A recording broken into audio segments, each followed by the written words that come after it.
हा शॅम्पू वापरा तुमचा हेअरफॉल थांबेल, खरंच हेअरफॉल थांबतो का? तसं उत्तर त्याचं नाही आहे टू बी ऑनेस्ट, की आम्ही शॅम्पू हे जे आहेत हे हेअरफॉलसाठी देतच नाही आहेत. केसांना तेल लावायचे की नाही लावायचं, आणि अगोदर लावायचं की नंतर लावायचं. हेअर ऑइल यूज करायला तसंही म्हणजे मी कधीच पेशंटला नाही म्हणत नाही, बघून त्यांचे हेअर आणि स्किन कंडिशन.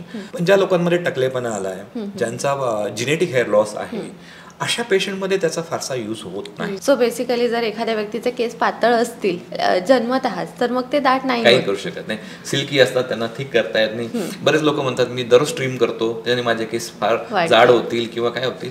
थोडाफार चेंज होतो. केस जो आहे तो केराटिनने बनलेला आहे, आणि keratin is a protein basically. तर प्रोटीन जर शरीरामध्ये नसतील तर केस फ्रीझी व्हायला लागतात, केसांचं थिकनेस कमी व्हायला लागतं. त्यामुळे प्रोटीन कंटेनिंग डाएट फार महत्त्वाचं आहे.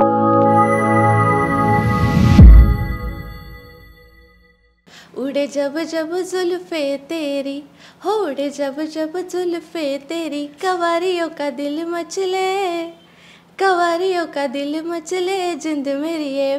बॉलिवूडने केसांना खूपच रोमॅन्टिसाइज केलंय, हो ना.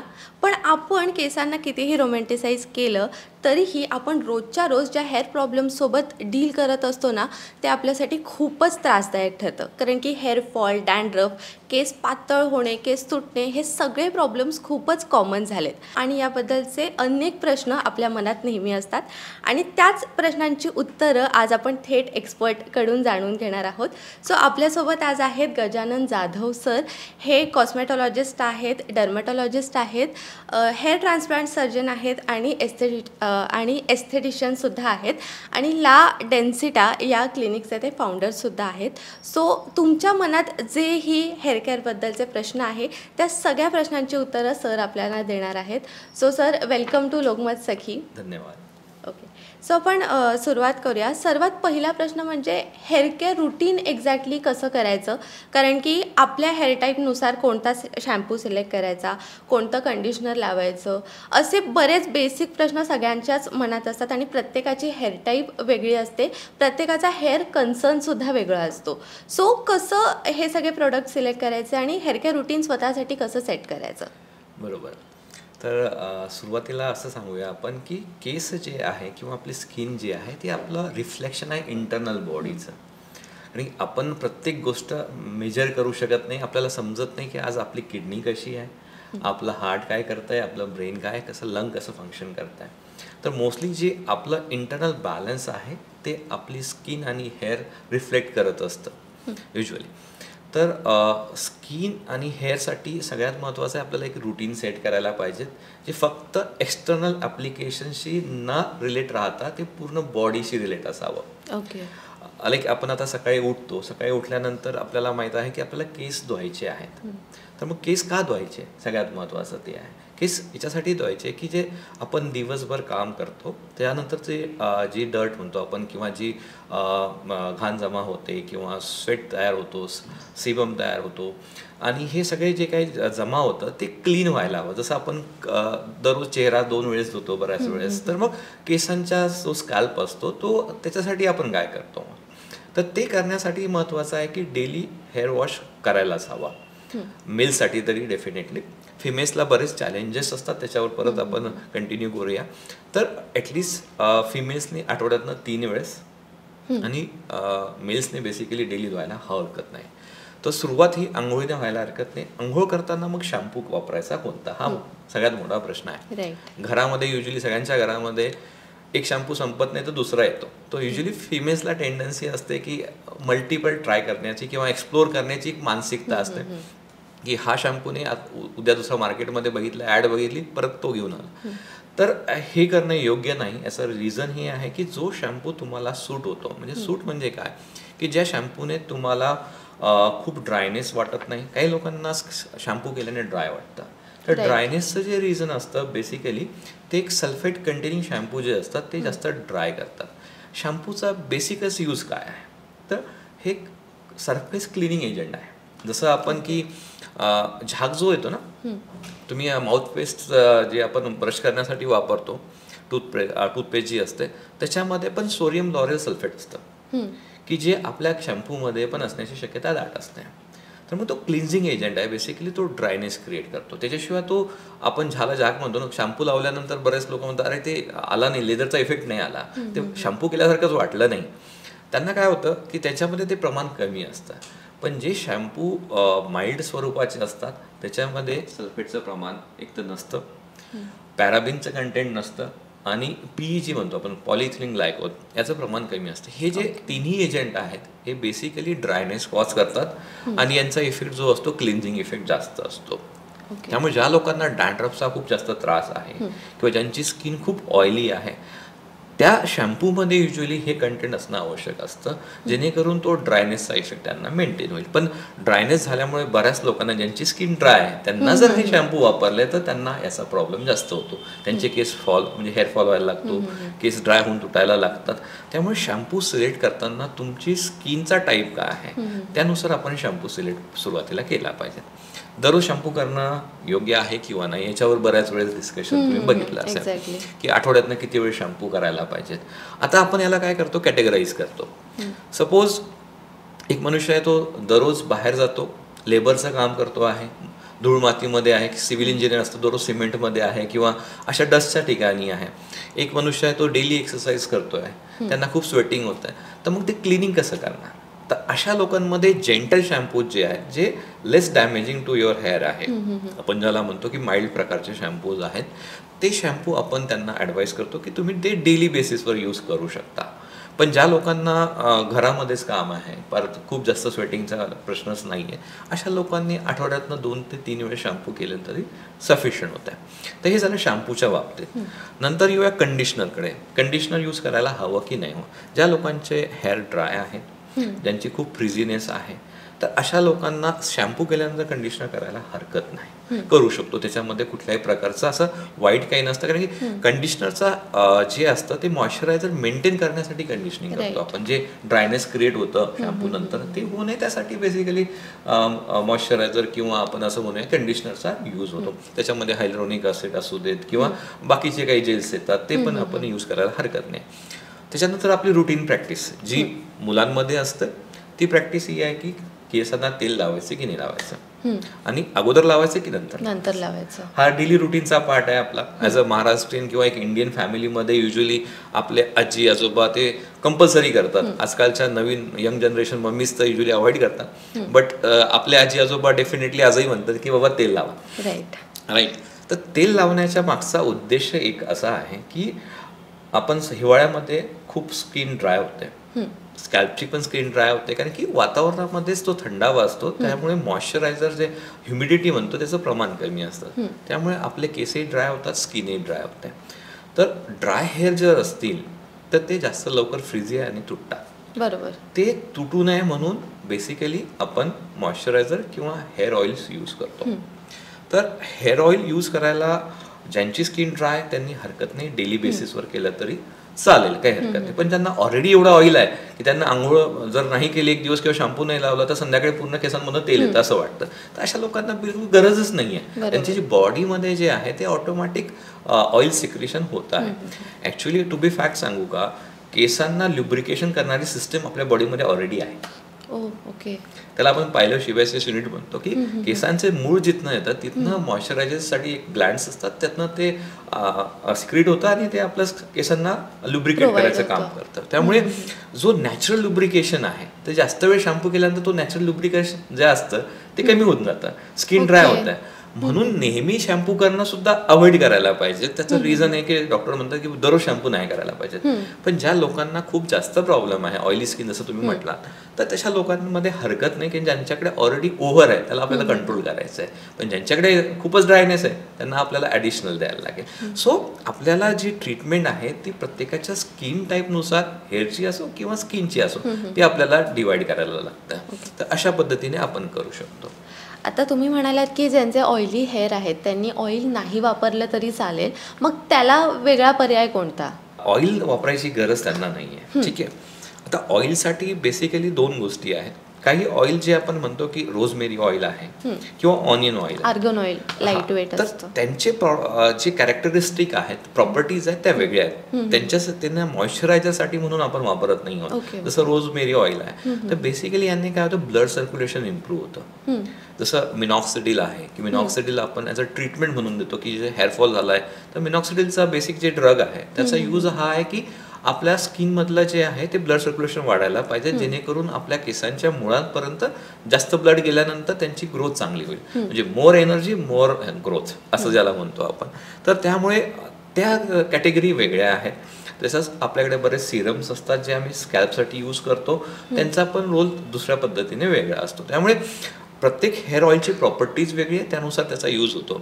जर विचार केला आपण की ऑनियन ऑइल, आता ऑनियन ऑइल बरेच लोक रिकमेंड करतात, ट्रेंडमध्ये आहे. हा, तर त्यांचं बेसिकली ऑनियन ऑइलमध्ये जो असतो एक मेजर घटक असतो त्याला म्हणतात क्वार्सेटिन. हा जो क्वार्सेटिन हा पॉवरफुल अँटीऑक्सिडंट आहे. ओके. म्हणजे आपण कांदा जरी खाल्ला तरी तो शरीरामध्ये जाऊन शरीरामध्ये अँटीऑक्सिडंट क्रिएट करतो. तसाच त्याचा इफेक्ट हा स्किनवरती आणि हेअरवरती पण होतो. त्यामुळे ज्यावेळेस आपण ऑनियन ऑइलचा यूज करतो त्यावेळेस केसांच्या ते मुळामध्ये जाऊन एक अँटीऑक्सिडंट इफेक्ट तयार करतो. म्हणजे जे डॅमेज झालेलं आहे त्याला रिकवर करण्यासाठी हेल्प होत आहे. त्यामुळे प्रत्येक हेअर ऑइलची प्रॉपर्टी वेगळी आहे, त्यानुसार आपण त्याला यूज करू शकतो. हेअर ऑइल यूज करणे चुकीचं नाही आहे, पण कोणत्या प्रॉब्लेमसाठी आपण यूज करतो आहोत त्यानुसार त्याचा यूज करायला हरकत नाही. पण आता बरेचसे डर्माटॉलॉजिस्ट हल्ली सजेस्ट करतायत की हेअर ऑइल वापरायचंच नाही असं सुद्धा सांगितलं जातं. ते असं नाहीये, म्हणजे ते इन जनरल लोकांनी त्याला घेतलेलं आहे. डिपेंडिंग ऑन युअर कंडिशन, तुमच्या हेअर कंडिशन आणि स्किन कंडिशन नुसार ते सजेस्ट करतात. तुम्ही वापरू शकता किंवा नाही वापरू शकत, असं डायरेक्टली नो असं म्हणत नाही.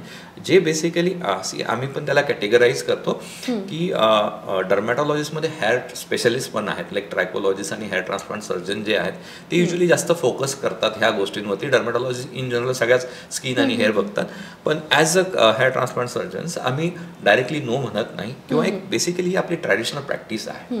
आणि to be honest I tell you की कोकोनट ऑइल जे आहे ते प्रूव्हन आहे की ते स्किनचं जे बॅरियर असतं आपल्या स्किनमधनं जर आपल्या आतमध्ये ॲब्सॉर्ब व्हायला हवं किंवा स्किनचं नंतर ते रूट्सपर्यंत जायला हवं तर कोकोनट ऑइलचं असं आहे की ते पास होऊ शकतं. त्यामुळे कुठलीही गोष्ट जर आपण कोकोनट ऑइलसोबत मिक्स करून लावली तर युजली ती केसांच्या मुळापर्यंत जाते, कारण की ते व्हेकल म्हणून काम करतं कोकोनट ऑइल. सो असं एकदमच नाहीये, डेफिनेटली नाहीये. पण काही लोकांना डॅन्ड्रफ असतो खूप जास्त, मग ते परत तेल लावतात, परत त्याच्यावरती घाण जमा होतं, त्यानंतर फंगल इन्फेक्शन होतं, खूप जास्त वेळ मॉइश्चरायझेशन मेंटेन आल्यामुळे पण चिकचिक होऊन जातं. तर ह्या सगळ्या गोष्टी होऊ नये म्हणून इन जनरल डॉक्टरांच्या सल्ल्यांशिवाय तुमच्या हेअर आणि स्किन कंडिशन बघून करायचं का नाही करायचं आपण डेफिनेटली ठरवू शकतो. आणि मार्केटमध्ये बरेचसे असे ऑइल्ससुद्धा अवेलेबल आहेत ज्याने हेअर ग्रोथ होते असं क्लेम केलं जातं. फॉर एक्झाम्पल तुम्ही आता रोजमेरी ऑइलबद्दल बोललात, आणि रोजमेरी ऑइल हेअर ग्रोथसाठी आहे किंवा याने खूप पटापट आपली हेअर ग्रोथ होते असं म्हटलं जातं, आणि बरेचसे व्हिडिओजसुद्धा त्यामुळे ट्रेंड करत आहेत. तर खरंच हेअर ऑइल लावल्यामुळे हेअर ग्रोथ होते का? आपण याला ऑइल न म्हणता आपण याला मेडिसिन म्हणूया. ओके, ठीक आहे. कारण की आयुर्वेदामध्ये, मी आयुर्वेदिक डॉक्टर नाही आहे तरी पण थोडाफार जे मी स्टडी केलं आहे रिलेटेड टू ऑइल्स, बिकॉज हा माझा basic I am a hair transplant surgeon, तो मला बरेच पेशंट विचारतात, त्यामुळे आम्ही पण थोडासा या गोष्टींवरती रिसर्च करतो. तर हे जे काही ऑइल्स आहे over the period of years प्रॅक्टिसमध्ये आहेत, आणि याने थोडाफार प्रमाणात पेशंटला बेनिफिट मिळतात. असं नाही की हे फक्त थोतांड आहे किंवा प्लासिबो इफेक्ट आहे असं नाही आहे. तर काही पेशंटमध्ये डेफिनेटली ब्लड सर्क्युलेशन इम्प्रूव्ह झालं. बेसिक काय करतात माहिती आहे का, ऑइलिंग केल्यानंतर आपण मसाज करतो बऱ्याच वेळेस. आपल्याकडे प्रॅक्टिस आहे की ऑइल टाकून मसाज करायचा, तर मसाजने सुद्धा ब्लड सर्क्युलेशन इम्प्रूव्ह होतं. आणि एक जपानमध्ये एक स्टडी पब्लिश झाली होती, त्याच्यामध्ये त्यांनी असं म्हटलं होतं की मसाजनंतर बऱ्याच पेशंटची जी हेअर ग्रोथ आहे ती मेंटेन राहिली आणि हेअर हेल्थ इम्प्रूव्ह झाली. सो हेअर ऑइल यूज करायला तसंही म्हणजे मी कधीच पेशंटला नाही म्हणत नाही, बघून त्यांचे हेअर आणि स्किन कंडिशन. तर डेफिनेटली होम रेमेडीसारखं यूज करायला हरकत नाही. पण ज्या लोकांमध्ये टकलेपणा आला आहे, ज्यांचा जिनेटिक हेअर लॉस आहे, अशा पेशंटमध्ये त्याचा फारसा यूज होत नाही. म्हणजे जर तुम्ही म्हणत असाल की ह्या केसांमुळे माझ्या टकल्यावरती केस येतील, ते कदापि शक्य नाही आहे.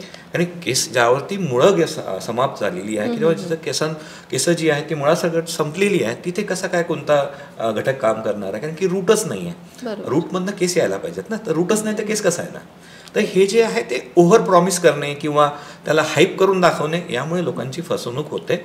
पण या प्रॉडक्टनं आपण किती एक्सपेक्ट करायला पाहिजे ते आपण ठरवायला पाहिजे. की आम्ही असं नाही म्हणू शकत की तुम्हाला मेडिसिन खा, तुमच्या टकल्यावरती केस येतील. नाही, टकल्यावरती जर केस यायला हवे असतील तर आम्ही हेअर ट्रान्सप्लांटेशन सजेस्ट करतो. कारण प्रत्येक ट्रीटमेंटची एक आउटकम आहे, त्याचं लिमिटेशन आहे की ह्या ट्रीटमेंटने तुम्हाला काय रिझल्ट मिळू शकतात. अशा पद्धतीने ते हरकत नाही. रुटीन केअर म्हणून हरकत नाही, त्याच्यापेक्षा जास्त बघू नये. आणि रुटीनमध्ये त्याचा समावेश कसा करायचा? म्हणजे बऱ्याचदा असं आपण पूर्वीपासून चालत आलं आहे की आपण ओव्हरनाईट तेल केसांमध्ये ठेवतो, रात्रभर ठेवलं आणि मग सकाळी हेअर वॉश केला, किंवा बरेच लोक अगदी पूर्वी 2-2 दिवससुद्धा तेल केसांवरती ठेवायचे. पण आता असं सांगितलं जातं आहे की तुम्ही हेअर वॉशच्या 1 तास आधी किंवा मॅक्झिमम 2 तास आधी वगैरेच केसांमध्ये तेल लावा, ते अप्लाय करा, तासभर ठेवून मग केस धुवून घ्या असं सांगितलं जाते. तर एक्झॅक्टली किती वेळ केसांमध्ये तेल ठेवायला हवं? याच्या मागे सायन्स आहे बेसिकली. कुठलाही घटक किंवा आपण शॅम्पू वापरतो, बरेच तुम्ही म्हटलं असं की anti hair fall shampoo, hair growth shampoos, अशा बऱ्याच प्रकारचे तुम्ही प्रमोशन्स बघितले असतील. आता आपण शॅम्पू करताना तो शॅम्पू आपण किती वेळ डोक्यावरती ठेवतो? मुलं मला असं वाटतं 1 मिनिटं पण ठेवत नसतं. पळायचं असतं, लावून पटकन काहीतरी क्लीन करायचं आणि पळायचं, असं सकाळची घाई असते आपल्याला. बरोबर आहे. तर कोणत्याही ड्रगचा किंवा कोणत्याही केमिकलचा बॉडीमध्ये ॲब्सॉर्ब व्हायला थोडा वेळ द्यायला लागतो. आपण लावलं आणि लगेच काढून टाकलं तर त्याने काही इफेक्ट होणार नाही आहे. जसे बरेच लोक अँटी डॅन्ड्रफ शॅम्पू ज्यावेळेस वापरतात, आम्ही प्रिस्क्राईब करतो, ते 30 सेकंदामध्ये काढून टाकतात. ते ॲक्शन यायला थोडा 5 मिनिटाचा कालावधी तरी मिनिमम कोणत्याही केमिकलला लागतो. आणि ऑइलच्या बाबतीत म्हटलं त्याचा मॅक्सिमम जर इफेक्ट यायला हवा तर 2 तासाचा टाईम हा सफिशियंट आहे. ओके. काय होतं, 2 तासानंतर त्याचं जे आपण जे म्हणतो की डॉक्टर का सांगतात की जास्त ऑइल लावू नये, त्याचं रिझनच आहे की ते खूप जास्त मॉइश्चरायझेशन क्रिएट करतं, स्किनला थोडंसं ऑइली बनवतं आणि त्याचे मग दुष्परिणाम चालू होतात. त्यामुळे 2 तास फिमेल्सनी लावून धुवायला हरकत नाही, जेणेकरून त्याचे साईड इफेक्ट जे होतात ते होऊ नये. जे काय 2 तासामध्ये होणार त्याचे इफेक्ट तुम्हाला मिळणार आहेत, त्याच्यानंतर फारसा वेळ ठेवायची गरज नाही. ओके. तुम्ही असं म्हणालात की हेअरफॉल कंट्रोल शॅम्पूबद्दल तुम्ही आता स्पेसिफाय केलं, मेन्शन केलं. हेअरफॉल कंट्रोल शॅम्पू जे क्लेम केलं जातं ब्रँड्सकडून की हा शॅम्पू वापरा तुमचा हेअरफॉल थांबेल, खरंच हेअरफॉल थांबतो का? तसं उत्तर त्याचं नाही आहे, टू बी ऑनेस्ट. की आम्ही शॅम्पू हे जे आहेत हे हेअरफॉलसाठी देतच नाही आहेत. म्हणजे डॉक्टर्स जे बेसिकली आहेत ते नाही देत. कारण की जो कॉन्टॅक्ट पिरियड असायला पाहिजे शॅम्पूमध्ये आपण सपोज काही घटक टाकले, प्रोकॅपिल आहे, रेडिनेक्सिल आहे, किंवा अजून जे पेप्टाइड्स आहेत किंवा हायलोरोनिक असू देत, हे जर आपण घटक ॲड जरी केले तरी तेवढा वेळ तो कुठलाही कस्टमर किंवा पेशंट ठेवू नाही शकत की ज्याच्यासाठी त्याचे बेनिफिट्स मिळतील. त्यामुळे शॅम्पूमध्ये हे घटक ॲड करणं हे योग्य पण नाही, आपण त्याचं वेस्ट करतोय असं आहे. त्यामुळे शॅम्पूचा बेसिक जो कन्सेप्ट आहे तो एकतर तुमचा स्किन क्लीन करणे, क्लिन्झिंग इफेक्ट बेसिकली आहे. दुसरा जो आहे, काही लोकांना डॅन्ड्रफ असतो म्हणून anti dandruff shampoo, medicated chemical जे असतात आमचे किटोकोनाझोल असू देत किंवा अजून बाकीचे काही असेल ते कंटेंट ॲड केलेले शॅम्पू यूज करायला हरकत नाही. पण अँटी हेअरफॉल आम्ही जे काही आमच्याकडे बऱ्याच वेळेस मेडिकल रिप्रेझेंटेटिव्ह येतात त्यांना आम्ही सांगतो की तुम्ही अशा प्रकारचं लेबल करू नका, आपण मिसगाईड करत आहोत. तर त्यांनी बऱ्याच लोकांनी आता ते बंद केलं आहे. जे काय तुम्हाला मार्केटमध्ये ते ओव्हर द काउंटर शॅम्पूज असतात, युजली ते प्रमोट तशा पद्धतीने करतात. पण ज्या गुड कंपनीज मॅन्युफॅक्चरिंग आहेत, ज्या आमच्याशी रिलेटेड असतात, ते युजली एक तर हेअर रिव्हायटलायझिंग शॅम्पू किंवा हेअरफॉल कंट्रोल असं शॅम्पू टाकतात. ते हेअर रिग्रोथ शॅम्पू कधीच आजकाल लिहित नाही. त्यांनी तो ट्रेंड आता चेंज केलेला आहे. जुने आहेत किंवा जे मार्केटमध्ये अवेलेबल आहेत, जे आपण रुटीन असतात ते आपण मार्केटमध्ये जाऊन विकत घेतो, त्याच्यामध्ये कदाचित असावं. पण आता हळूहळू तो ट्रेंड चेंज होत चाललेला आहे. आणि शॅम्पूमुळे ॲज सच हेअर रिग्रोथ होत नाही.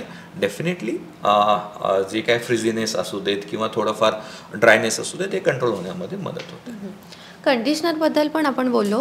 बऱ्याचदा कसं होतं, एखाद्या समजा महिलेचे केस रफ आहेत, फ्रिझी आहेत आणि तिला आपण सांगितलं, मी स्वतः एक्सपिरियन्स घेतला आहे, आम्ही जेव्हा सखीवरती skin care, hair care related जेव्हा व्हिडिओज करतो आणि जेव्हा आम्ही ऑडियन्स किंवा व्ह्युअर्सला सांगतो की बाबा तुमचे केस जर रफ आहेत, फ्रिझी आहेत, तर तुम्ही शॅम्पूनंतर कंडिशनर वापरा, तुमच्या केसांना स्मूथ होण्यामध्ये त्यामुळे मदत होईल. पण बऱ्याचदा अशी रिॲक्शन असते की कंडिशनरमुळे केस खराब तर नाही होणार माझे किंवा केसांना काही होणार तर नाही. तर कंडिशनर बाबतीत एक भीती आहे. सो कंडिशनर वापरणं खरंच योग्य आहे का? आणि काय सांगाल ओव्हरऑल ती जी कंडिशनरच्या बाबतीत भीती आहे त्याबद्दल? बघा, आता कंडिशनर का वापरावं हा सगळ्यात महत्त्वाचा प्रश्न इथे आहे की वापरू किंवा नाही वापरू. माझं असं म्हणणं आहे कंडिशनर वापरायला हरकत नाही आहे. कुणी वापरावं, कोणत्या कंडिशनमध्ये वापरावं ते महत्त्वाचं आहे. आता तुम्ही बऱ्याच वेळेस बघितलं असं की जिथे पाण्याचा प्रॉब्लेम आहे तिथे बेसिकली एक तर बोरवेलचं पाणी येतं किंवा टँकरचं पाणी येतं. आता हे जे पाणी येतं याच्यामध्ये खूप प्रमाणामध्ये सॉल्ट असतात, लाईक कॅल्शियम सिलिकेट असू दे किंवा जे काही सल्फेट कंटेनिंग जे हे असतात आपण इन्ग्रेडियंट्स म्हणतो किंवा सॉल्ट कंटेंट्स असू देत ते बरं. त्यामुळे ते वॉटर हार्ड असतं असं म्हणतो आपण. तर ते हार्ड वॉटर म्हणजे बेसिकली काय, तर आपण ज्यावेळेस केसांना धुतो त्यावेळेस ते सॉल्ट जमा होतात आपल्या केसांवरती आणि स्किनवरती.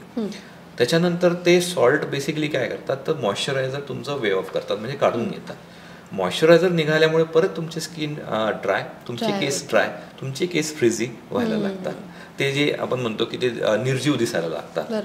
तर मग शॅम्पू कशासाठी करतोय आपण, की ते जे पाण्यामुळे तयार होणारी जी लेअर आहे ती क्लीन करायची सुरुवातीला.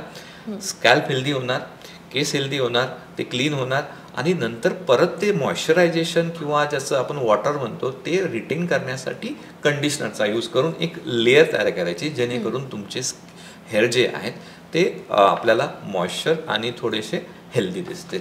त्यामुळे कंडिशनर वापरायला हरकत नाही. कुठल्याही प्रकारचा त्याच्यामध्ये बेसिकली केमिकल्सचा यूज केला जात नाही. कंडिशनर युजली सेफ असतात, त्यामुळे हरकत नाही कंडिशनर वापरायला. ओके. बोरच्या पाण्याचा प्रॉब्लेम बऱ्याच ठिकाणी असतो आणि हे क्वेश्चन्स नेहमी येत असतात की आमच्याकडे बोरचं पाणी येतं आणि त्यामुळे केस बरेच खराब होतात. सो तुम्ही काय सांगाल, अशा वेळेस कशी काळजी घेऊ शकतो आपण? आता पाणी तर आवश्यक आहे, भले बोरचं असू देत, कॉर्पोरेशनचं असू देत, पाण्याशिवाय तर शक्य नाही. आणि क्लीन करायचं म्हटल्यानंतर ऑप्शनही नाही आपल्याकडे. प्रत्येकजण मिनरल वॉटर वापरू शकत नाही केसांसाठी, तेवढ्या अफोर्डेबिलिटीचा पण विषय असतो. आणि परत कुठून आणायचा हा मोठा प्रश्न आहे, दुसरं पाणी कुठून घ्यायचं. तर माझं असं म्हणणं आहे की एक ऑप्शन असा असतो की तुम्ही सॉफ्टनरचा यूज करू शकता. सॉफ्टनर म्हणजे आजकाल 2 प्रकारचे सॉफ्टनर आहे. एक मोठं जर सिस्टम असेल किंवा पूर्ण तुम्हाला सोसायटीमध्ये करायचं असेल तर एक मोठी सिस्टम आपण सेंट्रलाइज सिस्टम यूज करू शकतो, किंवा ते टॅप वॉटरला पण आजकाल छोटे सॉफ्टनर येतात. आंघोळ करताना त्याचा आपण वापर करता येऊ शकतो, जेणेकरून जे काही सॉल्ट आहे त्याच्यातनं ते सेपरेट होईल आणि आपल्याला थोडं सॉफ्ट वॉटर मिळेल. That's one thing. Second thing की जर तुम्हाला खूप स्वेटिंगचा इश्यू नसेल तर you can reduce the frequency, म्हणजे तुम्ही आंघोळ करण्याची, केस धुण्याची फ्रिक्वेन्सी कमी करू शकता आणि you can use a mineral water for that. ठीक आहे. थर्ड थिंग आहे की आठवड्यातनं एकदा ती क्लिनिंगची जी ट्रीटमेंट आहे ती आपण प्रॉपर करू शकतो, की ज्याने स्कॅल्प क्लीन करू शकतो आणि तशा पद्धतीने त्याचं वीकली त्याला आपण ट्रीट करू शकतो. तर हे अशा पद्धती आहे, पण एक्झॅक्ट 100% तुमच्यासाठी काय योग्य राहील हे तुमचीच कंडिशन किंवा तुमचं काय तुमच्याकडे काय इन्फ्रास्ट्रक्चर आहे त्याच्यावरती ते ठरवलं जाईल. बट डेफिनेटली ते टॅप वॉटरला लावण्यासाठी आजकाल येतात ते मार्केटमध्ये, मी बघितलं 1-2 वेळेस, तर ते यूज करायला हरकत नाही. सो माझा नेक्स्ट प्रश्न आहे की आपण जे खातो ते आपल्या स्किनवरती आणि आपल्या केसांवरती रिफ्लेक्ट होत असतं आणि ओव्हरऑल बॉडीवरती बेसिकली ते रिफ्लेक्ट होतं. तुम्ही सुद्धा सुरुवातीला तेच स्पेसिफाय केलं. सो डाएट आणि hair health goes hand in hand. So diet कसं असावं हेल्दी हेअर मेंटेन करण्यासाठी? आपण ज्यावेळेस बेसिक रुटीन हेअर केअर बद्दल बोललो आपण, त्याच्यामध्ये आपल्याला हे म्हणायचं आहे की exercise is very very important. Exercise केल्यानंतर ब्लड सर्क्युलेशन बॉडीमधलं सगळ्या साईडला वाढतं आणि तुमचा एक चांगला रक्तपुरवठा केसांना होऊ शकतो, तसं स्किनला पण होतो. आणि जे काही पोर्स वगैरे आहेत ते ओपन होतात, स्वेटिंग बाहेर निघतं आणि एक रिफ्रेश परत बॉडी तयार होते. So that is one very very important की दररोज उठल्यानंतर एक्सरसाइज करणं कंपल्सरी आहे. That is a routine hair care part, routine body part आहे. ते केसांसाठी पण तेवढंच लागू जेवढं तुमच्या बॉडीसाठी आहे. तसंच डाएट जे आहे ते डाएटही तेवढंच इम्पॉर्टंट तुमच्या स्किनसाठी पण आहे आणि तुमच्या केसांसाठी पण आहे. डाएटमध्ये आपण युजली डिव्हाइड करूया याला की बेसिकली आपल्याला प्रोटीनची गरज असते, कारण की केस जो आहे तो केराटिनने बनलेला आहे आणि keratin is a protein basically. तर प्रोटीन जर शरीरामध्ये नसतील तर केस फ्रिझी व्हायला लागतात, केसांचं थिकनेस कमी व्हायला लागतं. त्यामुळे प्रोटीन कंटेनिंग डाएट फार महत्त्वाचं आहे. प्रोटीनमध्ये आपण व्हेज नॉनव्हेजमध्ये दोन्ही ऑप्शन्स असतात. व्हेजमध्ये आपण जर विचार केला तर पनीर आहे, तुमचे स्प्राउट्स आहेत, ठीक आहे, अशा पद्धतीनं तुम्ही घेऊ शकता. नॉनव्हेज जर असेल तर एग्स आहेत, चिकन्स आहे, आपण ते ट्राय करू शकतो. सो मॅक्सिमम इनपुट जो आहे प्रोटीनचा तो डाएटमधनं असायला पाहिजे. आपले भिजवलेले चणे आहे, राजमा आहे, सोयाबीन आहे, अशा पद्धतीने आपण ते घ्यायला हरकत नाही. बरेच लोक डायरेक्ट पावडरवरती शिफ्ट होतात की ते पण प्रॉब्लेम क्रिएट करतं लॉंग पिरियड ऑफ टाईममध्ये. त्यामुळे ॲटलिस्ट 2 ग्रॅम पर के जी बॉडी वेटचं जे आपलं रिक्वायरमेंट युजली असतं ते 1 ग्रॅमपर्यंत तरी ॲटलिस्ट डाएटमधनं व्हायला पाहिजे. जर नसेल मिळत तर मग we can add protein supplement म्हणून त्याच्यामध्ये. That is very very important. Second आहे की मल्टी मिनरल्स, मल्टी व्हायटॅमिन्स हे महत्त्वाचे आहेत घटक.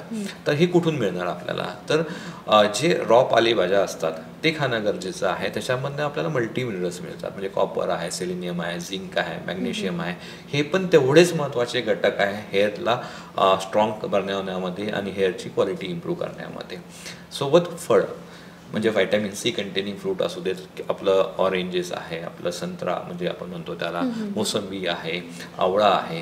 व्हिटॅमिन सी पण फार महत्त्वाचं आहे याच्यामध्ये. आणि एक सीजनल फ्रूट, तर हे मिनिमम आपल्या डाएटमध्ये असलं पाहिजे. सोबत वॉलनट आहे आपलं, देन आपण कॅशू आहे, ते घ्यायला हरकत नाही. 5-5 आपण म्हणतो की रात्री भिजून सकाळी खायला हरकत नाही, ठीक आहे. आपले जे नट्स आहेत म्हणजे आपण ड्रायफ्रूट ज्याला म्हणतो तर तशा पद्धतीने आपण ॲड करायला पाहिजे. सो डाएटमध्ये सगळं कॉम्बिनेशन ऑफ ह्या सगळ्या गोष्टींचं जर केलं तर बऱ्यापैकी नॉर्मल हेअरफॉल जे असतात, म्हणजे नॉर्मल ज्याला म्हणतो की मी सीझनल असू देत किंवा थोड्याफार स्ट्रेसमुळे असू देत किंवा थोडं इकडे तिकडे ट्रॅव्हलिंगमुळे जास्त झालेला हेअरफॉल असू देत, हा हेअरफॉल बऱ्यापैकी लाईफस्टाईल आणि डाएटने कंट्रोल होतो. पण जो हेअरफॉल जिनेटिक आहे की फॅमिलीमध्ये कोणीतरी टकलापणा आहे त्यामुळे ते जीन्स माझ्या शरीरामध्ये येत आहेत, तो DSTचा इफेक्ट त्याच्यावर हॉर्मोनचा केसांवरती होतो आणि मग केस गळायला लागतात. तर त्यामध्ये याने 100% कव्हरेज होत नाही, त्याला आपल्याला ॲडिशनल ट्रीटमेंट द्यायला लागतं. सो रुटीन हेअरफॉल ज्याला म्हणतो की आपण लेस दॅन 100 हेअर्स आहेत किंवा अचानक वाढलाय काही दिवसामध्ये, तर ते बऱ्यापैकी डाएट आणि लाईफस्टाईल मॉडिफिकेशनने बऱ्यापैकी कंट्रोल होऊ शकतो. तसं नॉर्मली रोजच्या रोज केसांचे किती स्ट्रँड्स गळणं नॉर्मल आहे, किती गळतात?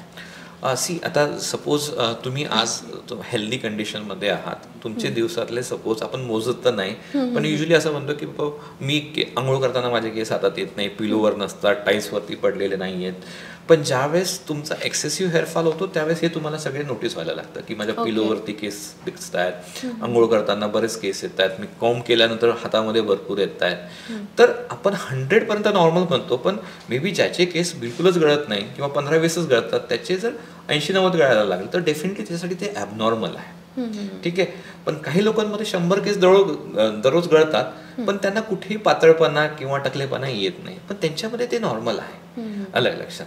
त्यामुळे प्रत्येकाचा जो हेअरफॉल आहे तो व्हेरी होतो. कोणाचे 10-20च गळतात, कोणाचे 100 पण गळतात. पण कधी याचं टेन्शन घेण्याची गरज आहे ज्या वेळेस आपल्या केसांमध्ये थिनिंग व्हायला लागली आहे, केसांची डेन्सिटी कमी व्हायला लागली आहे, केसांचं डायमीटर पातळ होत आहे, केस वाढत नाहीयेत जसे वाढत होते. सपोज आम्ही म्हणतो की मला 15 दिवसाला कटिंग करायला लागतं, पण ज्यावेळेस ते 15 दिवस 2 महिने झाले तरी ती केसांची वाढ दिसत नाही, त्यावेळेस असे काही इंडिकेटर्स आहेत ज्यावेळेस आपण ते कन्सिडर करून मग ट्रीटमेंट करायला हरकत नाही, डॉक्टरांना भेटायला हरकत नाही अशा कंडिशन. आणि जर समजा हेअरफॉल, समजा हेअर ग्रोथ, काही लोकांच्या बाबतीत असं होतं की एका पर्टिक्युलर लेंथ नंतर केस वाढतच नाही आणि ते कदाचित हेरिडेटरी असू शकतं, किंवा काही लोकांच्या घरातच म्हणजे आईचे किंवा आजीचेच केस पातळ असतात त्यामुळे मुलीचे पण केस ऑटोमॅटिकली पातळ होतात किंवा लांबी जास्त नसते केसांना. तर मग जेव्हा ह्या सगळ्या गोष्टी हेरिडेटरी असतात त्या चेंज होऊ शकतात का? खूपच चांगला क्वेश्चन आहे ॲक्च्युली. बरेच लोकांचं असतं की मला खूप दाट केस पाहिजेत, की मला माझ्या फ्रेंडचे कमरेपर्यंत केस वाढले, माझे का वाढते, डॉक्टर साहेब काहीतरी ट्रीटमेंट करा. सो इथे सगळ्यात महत्त्वाचा प्रश्न आहे की आपली केसांची जी लेंथ आहे ही जेनेटिकली डिसाइडेड आहे. म्हणजे मेल्सची जशी वेगळी आहे तशी फिमेल्सची वेगळी आहे. मेल्समध्ये 99.99% पर्यंत खांद्याच्या खाली केस वाढू शकत नाही, कारण की त्यांची जी ग्रोथ फेस असते, हेअर सायकल असतं, हेअरच्या ग्रोथ फेजेस असतात. लाईक एका फेजमध्ये केस वाढतात, नंतर त्यांची वाढ कमी होते आणि नंतर केस गळतात. सगळ्यांचे केस गळत असतात. जगामध्ये असा कुठलाही मनुष्य नाही ज्याचे केस गळत नाही आहेत. केस सगळ्यांचे गळतात, पण गळालेले केस परत येतात म्हणून टकलेपणा येत नाही. पण ज्या लोकांमध्ये केस गळतात आणि जे परत येत नाही अशी काही कंडिशन निर्माण होतात त्यावेळेस टकलेपणा येतो किंवा केसांची पातळपणा जाणवतो. ठीक आहे, तर आपण त्या क्वेश्चनकडे येऊया की ही जी ग्रोथ फेज आहे, ॲनाजेन फेज ज्याला आपण म्हणतो, ती पुरुषांमध्ये साधारणतः 2 ते 3 वर्ष असते. की एक केस वाढायला लागला तो साधारणतः 2 ते 3 वर्ष तो वाढतच जातो. ठीक आहे, म्हणून आपल्याला तो नेहमी नेहमी कट करायला लागतो. फिमेलमध्ये हीच जी वाढ आहे ही 5 ते 7 वर्ष असते. ओके. जर आपण कॅल्क्युलेशन केलं तर एका महिन्यामध्ये 2 सेंटीमीटर केस वाढतो, एका वर्षामध्ये 24 सेंटीमीटर, आणि 5 वर्ष जर विचार केला तर तो नाही म्हटलं 125 सेंटीमीटर. आणि 125 सेंटीमीटर म्हटल्यानंतर बघा लेंथ किती वाढणार आहे. त्यामुळे फिमेल्समध्ये ती जी ग्रोथ आहे ती जास्त वर्ष असतं. तो केस एकच केस 5 ते 7 वर्ष वाढतो. ज्या फिमेलमध्ये 7 वर्ष वाढतो त्यांना कमरेच्या खाली केस जातात, ज्यांचे 5 वर्ष वाढतो त्यांची छातीपर्यंत केस येतात. त्यामुळे हे जेनेटिकली डिसाइडेड आहे, फॅमिलियल डिसिजन आहे. आणि तुम्ही परत म्हटला की थिनिंग, केसांचं डायमीटर, केसांची घनता ही जन्मतःच ठरवल्या गेलेली असते. त्याच्यामुळे आपण त्याला फारसं चेंज करू शकत नाही, कोणताही डॉक्टर चेंज करू शकत नाही. हा, बट जर सुरुवातीला तुमचे वयाच्या 15व्या वर्षापर्यंत छान केस होते आणि नंतर खराब व्हायला लागले तर डेफिनेटली डॉक्टर तुम्हाला ह्या बाबतीत हेल्प करू शकतात. कारण की तुमचे सुरुवातीला चांगले होते, नंतर ते खराब झाले काही कारणांमुळे, ते कारण शोधून त्यांचे ट्रीटमेंट करायला हरकत नाही. सो बेसिकली जर एखाद्या व्यक्तीचे केस पातळ असतील जन्मतःच तर मग ते दाट नाही, काही करू शकत नाही. सिल्की असतात त्यांना थिक करता येत नाही. बरेच लोक म्हणतात मी दररोज स्ट्रीम करतो त्याने माझे केस फार जाड होतील किंवा काय होतील. थोडाफार चेंज होतो, नेहमी नेहमी घर्षण करून करून त्याचं थिकनेस थोडंसं वाढू शकतो, पण असं होत नाही की एकदम आपण फॉरेनरचे केस पातळ असतात त्यांचे निग्रो बनवू शकतो असं आफ्रिकन केस नाही बनवता येत. ठीक आहे, थोडाफार चेंजेस डेफिनेटली होऊ शकतात, पण एकदम ड्रास्टिक चेंज तुम्हाला जाणवणार नाही. सो आपण हेअरकेअरबद्दल सगळं जाणून घेतलं आहे, शॅम्पू कोणता वापरावा, कंडिशनर कसा सिलेक्ट करावा, त्याचसोबत आपण डाएटबद्दल पण जाणून घेतलं आहे. आता सर्वात ट्रेंडिंग गोष्ट जी आहे आणि बऱ्याच स्त्रिया त्या ट्रीटमेंट्सकडे वळत आहेत त्या आहेत स्मूदनिंग, स्ट्रेटनिंग, केरेटिन, बोटॉक्स. या सगळ्या ट्रीटमेंट्स खूप मोठ्या प्रमाणावरती केल्या जातात. म्हणजे पूर्वी 1, 2, 3 किंवा 4-5 वर्षांपूर्वी स्ट्रेटनिंगपासून सुरुवात झालेली, मग नंतर स्मूदनिंग करायला सुरुवात झाली, मग केरेटिन आलं आणि आता बोटॉक्स आलं आहे. आणि पुढे बोटॉक्सच्या पुढेही बऱ्याचशा अशा ट्रीटमेंट्स आहेत ज्या इंट्रोड्यूस होत आहेत, किंवा प्रोटीन ट्रीटमेंट वगैरे पण म्हटल्या जातात, त्यासुद्धा बऱ्याच स्त्रिया करत आहेत. तर स्मूदनिंग आणि स्ट्रेटनिंगमुळे तर केस खराब होतात हे आपल्याला माहिती आहे. खूप प्रचंड हेअरफॉल होतो त्यामुळे, किंवा रिकरिंग डॅन्ड्रफचा त्रास व्हायला सुरुवात होतो. पण ज्या नवीन ट्रीटमेंट्स येत आहेत जसं की केरेटिन, बोटॉक्स, तर असं म्हटलं जातं आहे की या ट्रीटमेंट्समुळे एवढे केस खराब होत नाही.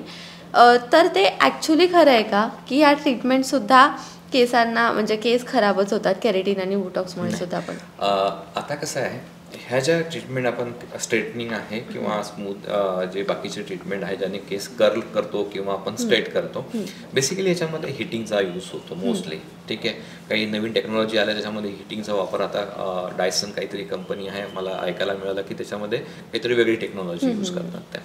सो जे नॉर्मल पार्लर्समध्ये यूज होतात त्याच्यामध्ये जे डॅमेज होतं बिकॉज ऑफ प्रोटीन डिनॅच्युरेशन, केस हा प्रोटीनचा बनलेला आहे, त्यामुळे ज्यावेळेस आपण हिट करतो ते हिटिंगमुळे केस डॅमेज होतात. तर आता हे डॅमेज झालेले केस सलूनमध्ये गेल्यानंतर रिपेअर कसे करायचे त्याच्यासाठी ह्या ट्रीटमेंट आलेल्या आहेत. ह्या डॅमेज ट्रीटमेंट नाहीत, ह्या बेसिकली रिपेअर ट्रीटमेंट्स आहेत. ज्या बोटॉक्स, केरेटिन, निओप्लासिया आणि बाकीच्या ज्या ट्रीटमेंट आल्या आहेत नवीन, they are basically repair treatments. म्हणजे जे फ्रिझीनेस आहे, जे ड्रायनेस केसांमध्ये होतं किंवा खूप वेव्ही केस आहेत यांना देण्यासाठी ह्या ट्रीटमेंट आहेत. तर ह्या ट्रीटमेंटचा यूज जो आहे तो एक्झिस्टिंग केसांसाठीच फक्त आहे, जे केस ऑलरेडी स्किनच्या बाहेर आहेत त्याच्यासाठीच आहे, आणि ह्या टेम्पररी आहे. कारण की तुमचे जे केस आहेत ऑलरेडी त्याच्यावरती ते ट्रीटमेंट करणार आहे, ते रूटपासून चेंज नाही करणार. त्यामुळे यांचा टेम्पररी इफेक्ट होतो, नवीन आलेला केस परत सेम जसा पहिले होता तसाच येतो. त्यामुळे ह्या ज्या बोटॉक्स आणि केराटिन ट्रीटमेंट आहे बेसिकली ह्या सलून लेवलच्या रिपेअर ट्रीटमेंट आहे. ओके, आणि ह्या ट्रीटमेंट करायला हरकत नाही. आम्ही कुठल्याही प्रकारचं याच्यामध्ये we are not against of this treatment, कारण की याने थोडाफार फरक पडतो पेशंटमध्ये, आम्ही सुद्धा बघितलेला आहे. आणि केराटिन बेसिकली ट्रीटमेंट म्हणजे प्रोटीन ट्रीटमेंट आहे. बोटॉक्समुळे काय होतं तर केस स्ट्रेट व्हायला लागतात. तर ह्या सगळ्या ट्रीटमेंट ज्या आहेत त्या करायला हरकत नाही. बट इम्पॉर्टंट हे आहे की हे केस कशामुळे तुमचे तसे झालेत ते कॉज बघून ते ट्रीट करणं गरजेचं. जसं म्हटलं की आपण लाईफस्टाईल मॉडिफिकेशन असू देत, डाएट असू देत, हे केलं तर ऑटोमॅटिकली तुमचे केसांची जी क्वालिटी आहे इम्प्रूव्ह होणार आणि तुम्हाला परत परत त्या सलून ट्रीटमेंट करण्याची गरज पडणार नाही, कारण की ह्या कॉस्टली ट्रीटमेंट असतात खूप. त्याच्यापेक्षा तुम्ही इन जनरल बॉडीवरती वर्क करा, तुमचे हेअर ऑटोमॅटिकली छान होते. पण बरेच आपण असे एक्झाम्पल्स बघतो की या ट्रीटमेंट केल्यानंतर खूप जास्त हेअरफॉल व्हायला लागतो किंवा केस प्रचंड पातळ होतात आणि डॅन्ड्रफचा त्रास व्हायला लागतो सारखा सारखा. तर मग ते कशामुळे हे होते? बेसिकली मला असं वाटतं ते स्ट्रेटनिंग किंवा स्मूथनिंगमुळेच होतं जास्त. केराटिन वगैरे याच्यामुळे होत नाही. पण मी जे ऐकलं आहे की सलून ट्रीटमेंट केल्यानंतर जे केराटिन किंवा बोटॉक्स करतात ते आयडियली मला असं वाटतं त्यांना 15-20 दिवस काहीतरी केस धुवायला अलाउ करत नाही, असं मला ऐकायला आलं. मी I am not into it, so मला माहीत नाही. त्यामुळे काय होतं, क्लिन्झिंग इफेक्टच आपल्याला, म्हणजे आपण जे म्हणतो की जे केस जी घाण जमा होते किंवा स्वेटिंगमुळे जे लेयर्स तयार होतात ते लेयर्स क्लीन करायला तुम्हाला अलाउच केल्या जात नाही पुढचे 15-20 दिवस. त्यामुळे जो प्रॉब्लेम क्रिएट होतो तो कंटिन्यू नंतर होतो आणि त्यामुळे पेशंटला जास्त डॅन्ड्रफ वगैरेचा त्रास चालू होतो. तर तो बेसिक प्रॉब्लेम तिथे आहे असं मला वाटतं, रादर दॅन ट्रीटमेंटमध्ये. ट्रीटमेंटमध्ये डेफिनेटली तो जो प्रॉब्लेम आहे तो हेअर स्ट्रेटनिंगसाठी जास्त आहे कम्पेअर टू बोटॉक्स आणि केराटिन. राईट. सो शेवटचा प्रश्न म्हणजे एक तुम्ही टिप द्या. प्रश्न नाही येतो ॲक्च्युली. आपल्या सखींसाठी तुम्ही काय टिप द्याल, एक हेअर केअर टिप? सगळ्यात महत्त्वाचं मला म्हणजे सखी मंच हा बेसिकली फिमेल ओरिएंटेड मंच आहे. त्याच्यामुळे स्पेसिफिकली मला असं वाटतं की मल्टिपल शॅम्पू ट्राय न करणे. एक शॅम्पू जो तुम्हाला सूट होतो आहे, ज्याच्यामुळे तुम्हाला असं वाटतं की माझे केस छान स्मूथ राहतात आहे, मॉइश्चरायझर मेंटेन होत आहे, जर तो तुम्हाला मिळाला तर तो परत चेंज करण्यासाठी जाऊ नये, पहिली टिप. सेकंड टिप की अवॉइड स्ट्रेटनिंग ट्रीटमेंट. जे आपण करतो आहोत, जे हिटिंग ट्रीटमेंट आहे केसांवरती, त्या अवॉइड करायला पाहिजेत. मल्टिपल कलर ऑप्शन जे असतात, जे केमिकल यूज केल्या जातात कलरिंगमध्ये, ते अवॉइड करायला पाहिजेत. नॅचरल पद्धतीने काही करता आलं तर बघा, किंवा रेडीमेड ते स्ट्रिक्स मिळतात आजकाल. तर तुम्हाला फक्त फंक्शनसाठी 2 तासासाठीच हवं आहे तर तुम्ही का ती एवढी डॅमेज करून घेता केस ना, ते 2 तासासाठी ते स्ट्रिक्स लावून घ्या, परत काढून टाकून द्या, परत यूज करण्याची गरज नाही. तर तुम्ही टेम्पररी ट्रीटमेंट करायला हरकत नाही जर तुम्हाला स्टायलिंग करायचं असेल तर, rather than going for a permanent treatment. ठीक आहे. नंतर त्याच्यानंतर definitely females are not fond of fruits and vegetables. तर ते प्रत्येक फिमेल्सने त्याच्यामध्ये ॲड करायला हरकत नाही. ॲटलिस्ट फ्रूट्स चालू करा, थोडाफार सलाड्स वगैरे चालू करा आणि जेवढं शक्य होईल तेवढं एक्सरसाइज करायला हरकत नाही. तर हे रुटीन हा सेट करणं गरजेचं आहे. आणि त्याच्यावरनं जर तुम्हाला काही असं वाटतंय की माझी काही स्पेशल केस आहे, खूप जास्त थिनिंग झालेलं आहे, खूप जास्त हेअरफॉल झालेलं, डेफिनेटली वी आर देअर. म्हणजे आम्ही आहोत हेल्प करायला. ऑल डर्मॅटॉलॉजिस्ट जे काही डॉक्टर आहेत जे हेअरशी रिलेटेड काम करत आहेत, डेफिनेटली येऊन भेटा. आपण तुम्हाला चांगल्या पद्धतीने गाईड करू, जेणेकरून तुमच्या केसांची परत डेन्सिटी देण्यासाठी, ला डेन्सिटी जसं माझं क्लिनिकचंच नाव आहे त्याच्यासाठीच ठेवलेलं आहे, की आपण डेफिनेटली मदत करूया. आणि काही क्वेश्चन्स असतील तर डेफिनेटली तुम्ही चॅट बॉक्समध्ये टाका, आम्ही नेक्स्ट एपिसोडमध्ये देण्याचा प्रयत्न करू. Yes, exactly. तसं तुम्ही आज बरेचसे काही मिथ्ससुद्धा होते हेअर केअर रिलेटेड, ते सुद्धा तुम्ही बस्ट केले. त्यासोबत बरीचशी माहिती तुम्ही आज दिली. अगदी बेसिक गोष्टी ज्या आपल्याला माहिती नसतात त्या गोष्टींबद्दल सांगितलं. कारण लोकांच्या मनात नेहमी कन्फ्युजन असतं. आपण इतक्या सगळ्या ॲड्स बघतो, एवढे सगळे व्हिडिओज बघतो आणि आजकाल सोशल मीडियामुळे तर आपल्याला डेली लाईफमध्ये बऱ्याचशा हेअर केअर रिलेटेड टिप्स मिळतच राहतात. त्यामुळे मनात कन्फ्युजन होतं की नक्की काय वापरावं, आपल्या केसांसाठी नक्की काय चांगलं आहे आणि हे वापरल्यावर आपल्याला त्याचा काही साईड इफेक्ट तर नाही होणार ना. हे सगळं कन्फ्युजन आज तुम्ही दूर केलं आहे, त्यासाठी खरंच खूप थँक्यू. आणि thank you so much for coming. Thank you very much for the opportunity. Yes. तुम्हाला आजचा हा आपला पॉडकास्ट कसा वाटला हे कमेंट्समध्ये नक्की सांगा. डॉक्टरांसोबत अजून कोणत्या विषयावरती तुम्हाला पॉडकास्ट पाहायला आवडतील हे सुद्धा कमेंट्समध्ये सांगा. आणि पाहत राहा लोकमत सखी.